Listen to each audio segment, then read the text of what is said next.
that, oh God, shifts us and shapes us. It transforms us and causes us to become something that we've never been before.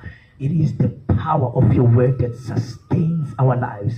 It causes us, Almighty God, to rise above the limitations of our time.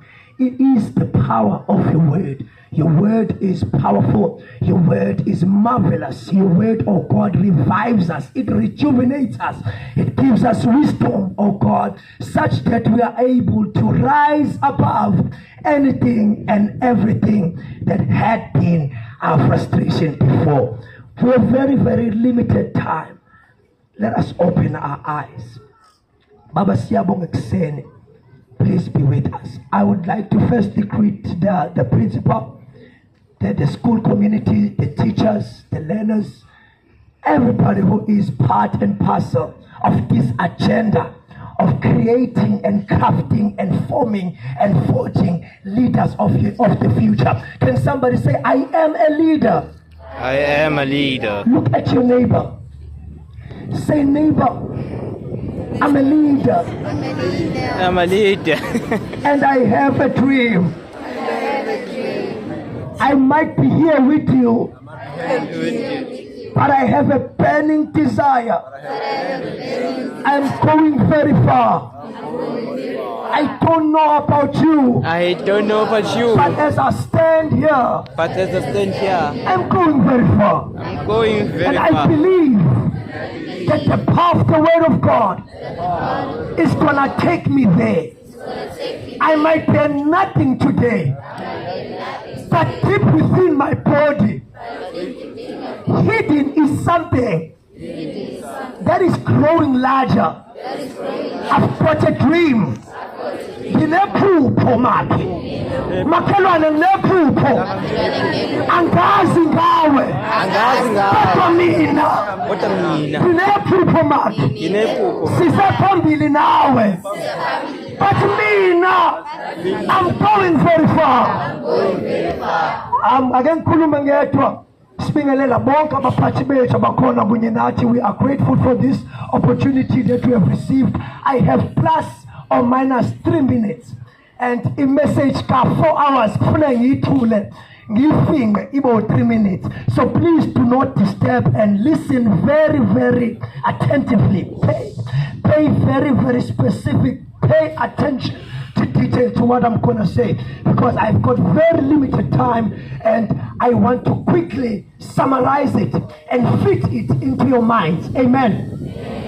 Today we are gonna talk about the renewal of the mind, the power of a renewed mind, the mighty power of a renewed mind. Can somebody say a renewed mind? Now, Roma chapter number 12, verse number 1 and 2. Lithi Bible ngiyancenga bazalwane ukuba ninikele imizimba yenu ibe umnikelo ophilileyo nowamkelekileyo kuNkulunkulu. Ebesethi uPaul, ningalingisi lelizwe kodwa niguqulwe isimo. Be ye transformed by the renewal of your mind. Bakhona benze IT la. Bakhona benze IT. Bakhona benze computer la. Now a computer has got 3 dynamics. A computer in a software, even the hardware, ebese kuba khona i-programming.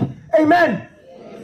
Now masikhuluma ngokuguqulwa kwesimo sakho ngokwenziwa ibe yintsha ingqondo yakho. Sikhuluma ngokukhishwa kwe-programming endala kwi-software yakho, kufakwe i-programming entsha kwi-software yakho ukuze software yakho imphethe i-hardware yakho. Uma sikhuluma nge-transformation, sikhuluma ngokuthi what the mind believes, the body is obligated to follow. Uma ingqondo yakho ikholwa ukuthi wena unjiniyela, angikhathali noma ngabe kini kuneyikhwakhwalala engangalesihlahla, ngoba your mind believes that you are a doctor, ngoba your mind believes that you are already successful, your body is obligated to follow. When you believe that you are successful, njenge-caravan, uma imoto kathisha omkhulu iyahamba iyaphambili ine-caravan, i-caravan ilandela ini? Emhlabeni-ke kuney'nhlobo ey'mbili zemsebenzi. Khona umsebenzi wezandla, kube khona umsebenzi wengqondo. Abasebenza umsebenzi wezandla batshelwa abasebenza umsebenzi wengqondo ukuthi abenzeni. Njengoba ula esikoleni sithi ungalinge uvume ukuyosebenza umsebenzi wani? Vume ukuyosebenza umsebenzi wani? La esikoleni sizokufundisa ukusebenzisa yini? Uma ungasilaleli uzophoqeleka ukwenza umsebenzi wani?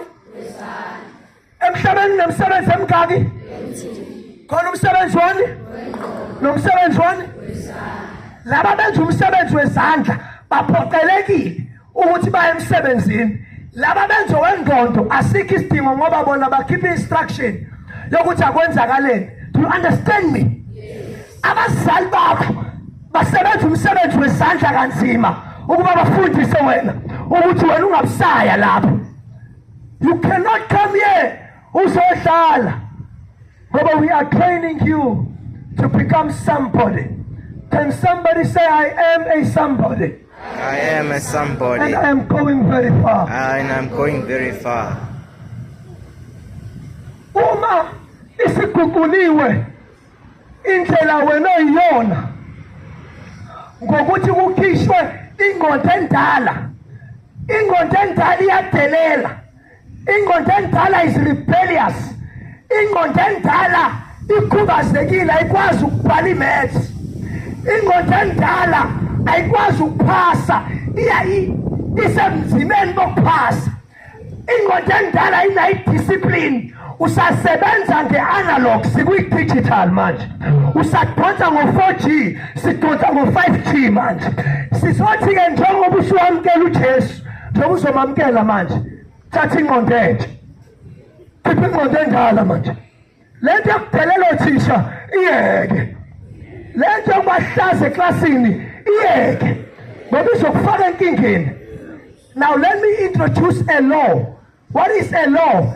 A law is something that is true everywhere. Those who disrespect the teachers shall fall under the dominance of those who obey the teachers. It is true everywhere.